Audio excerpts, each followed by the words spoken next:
2024 September నెల తలుచుకుంటే విజయవాడ ప్రజలు ఉలిక్కి పడతారంటే ఆశ్చర్యపడనక్కర్లేదు. చరిత్రలో కనీ విని ఎరగని రీతిలో కురిసిన అతి భారీ వర్షాల దెబ్బకు బుడమేరు కట్టలు తెంచుకొని విజయవాడ నగర ప్రజలపై విరుచుకుపడింది.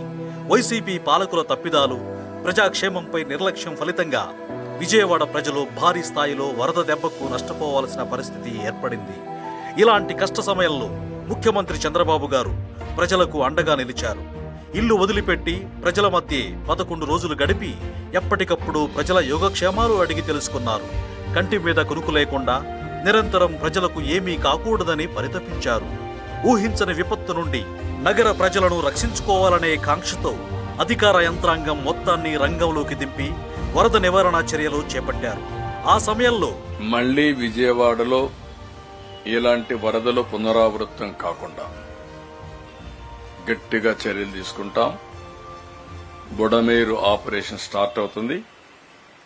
దాన్ని ఏ విధంగా చేయాలనో చేసి భవిష్యత్తులో ఏమాత్రం ఇబ్బంది లేకుండా చేస్తాం. క్వశ్చనే లేదు. ఇంకా నేడు ఆ మాట ప్రకారం రాష్ట్ర నీటిపారుదల శాఖ మంత్రి నిమ్మల రామానాయుడు గారు ఆపరేషన్ బుడమేరు పనులను స్వయంగా దగ్గరుండి పరిశీలించారు.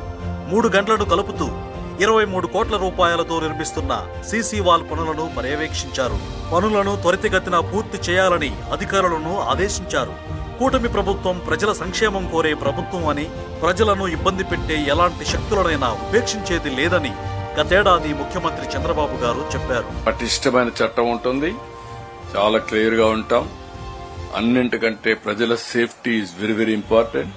ప్రజల సేఫ్టీ ముందర ఏది ముఖ్యం కాదు ఈ ప్రభుత్వానికి.